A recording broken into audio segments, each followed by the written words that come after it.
শহীদ রাষ্ট্রপতি জিয়াউর রহমান বীরউত্তমের ছবি অবমাননা ও বিএনপির ভারপ্রাপ্ত চেয়ারম্যান তারেক রহমানকে নিয়ে অশালীন বক্তব্য ও কটূক্তির প্রতিবাদে সাতক্ষীরায় বিক্ষোভ মিছিল ও মানববন্ধন অনুষ্ঠিত হয়েছে।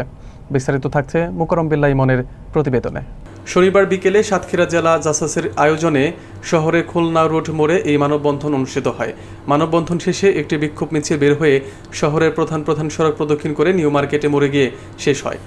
জেলা জাসাসের আহ্বায়ক জিল্লুর রহমানের সভাপতিত্বে মানববন্ধনে বক্তব্য রাখেন জেলা জাসাসের সদস্য সচিব ফারুক হোসেন, পৌর বিএনপির যুগ্ম সম্পাদক এম এ রাজ্জাক, সদর উপজেলা আহ্বায়ক আব্দুল কাদের, পাটকেলঘাটা উপজেলা নেতা সামিউল ইসলাম রুবেল, তালা উপজেলা আহ্বায়ক ফারুক হোসেন, দেবহাটা উপজেলা আহ্বায়ক মনিরুজ্জামান মনি, আশাশুনি উপজেলার আহ্বায়ক মির্জা আসাদুজ্জামান, শ্যামনগর উপজেলার আহ্বায়ক করিম গাজী, কালীগঞ্জ উপজেলার আহ্বায়ক মুর্শিদ আলী গাজী, জেলা ছাত্রদলের যুগ্ম আহ্বায়ক মির্জা অর্খ ও পৌর ছাত্রদলের যুগ্ম সম্পাদক আলামিন হোসেন সহ আরও অনেকেই।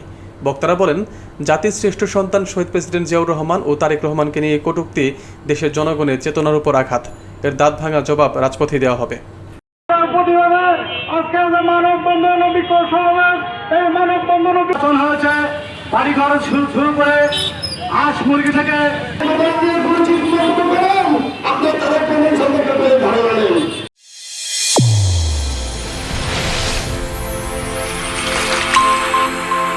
চ্যানেল A1 হৃদয়ের স্পন্দন।